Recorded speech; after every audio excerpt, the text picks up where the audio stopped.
chair you have to rocking chair. ನಾವು ಅದನ್ನ ಇನ್ನೊಂದು ಹೊಸ ಪದ್ಧತಿಯನ್ನು ಕಂಡುಹಿಡಿದಿದ್ದೀವಿ. ಪದ್ಯದ ಮೂಲಕ ವ್ಯಾಕರಣವನ್ನು ಹೇಳ್ಕೊಟ್ರೆ ಮಕ್ಕಳಿಗೆ ಬಹಳ ಸುಲಭವಾಗಿ ಅರ್ಥ ಆಗುತ್ತೆ ಅಂತ. ನಿಮಗೆಲ್ಲ ಗೊತ್ತಿರಬಹುದು, ಇವಾಗ ರೀಲ್ಸ್ ಅಲ್ಲೆಲ್ಲ ಬಹಳ ಟ್ರೆಂಡ್ ಆಗಿರುವಂತಹ ಸಾಂಗ್, ತುಂಬಾ ಹಳೆ ಫಿಲಮ್ ಉಪೇಂದ್ರನ ಸಿನಿಮಾ ಯಾವುದು?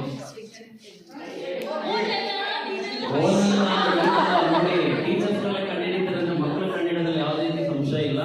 ಅದೇ ಟ್ಯೂನ್ಗೆ ಆನ್ ದ ಸ್ಪಾಟ್ ನಾವು ಈ 3 ವಿಷಯಗಳ ಮೇಲೆ ಒಂದು ಪದ್ಯವನ್ನು ಬರೆದು ಈ ಮುಂದೆ ನಮ್ಮ ತಂಡ ಪ್ರಸ್ತುತಪಡಿಸ್ತಾ ಇದ್ದೇವೆ.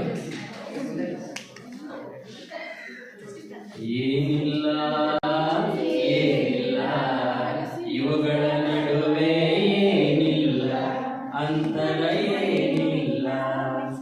ಏನಿಲ್ಲ ಏನಿಲ್ಲ ಇವುಗಳ ನಡುವೆ ಏನಿಲ್ಲ, ಅಂತರ ಏನಿಲ್ಲ.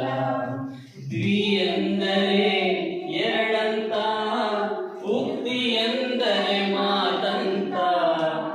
ಒಂದು ಪದವನ್ನು ವಾಕ್ಯವನ್ನು 2 ಬಾರಿ ಬಳಸುವುದರ ದ್ವಿರುಕ್ತಿ ಎನ್ನುವರು. ಏನಿಲ್ಲ ಏನಿಲ್ಲ ಇವುಗಳ ನಡುವೆ ಏನಿಲ್ಲ, ಏನಿಲ್ಲ.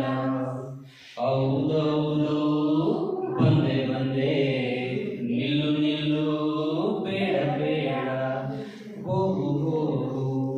ಪ್ರಾಸಕ್ಕಾಗಿ ಪದದ ಜೊತೆ ಮತ್ತೊಂದು ಪದ ಬಳಸೋದುಂಟು.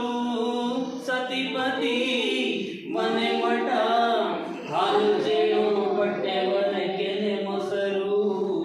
ಇವುಗಳೇ ಇವು ನುಡಿ, ಇವುಗಳೇ ಜೋಡು ನುಡಿಗಳು, ಇವುಗಳೇ ಜೋಡು ನುಡಿಗಳು. ಮೊದಲ ಪದಕ್ಕೆ ಅರ್ಥವಿದ್ದು ಇನ್ನೊಂದಕ್ಕೆ ಅರ್ಥವಿರದ. ಕಾಫಿ ಗಿಫಿ ಪೆನ್ನು ಗಿನ್ನು ಆಲುಗಿಲು ಇವು ಮಾತಿಗೊಂದು ಗೀತುಗಳು. ಇದು ಕೂಡ ಜೋಡು ನುಡಿಯ ಭಾಗವು ತಿಳಿಯೋ ಗೆಳೆಯ, ಜೋಡು ನುಡಿಯ ಭಾಗ ತಿಳಿ ಗೆಳೆಯ.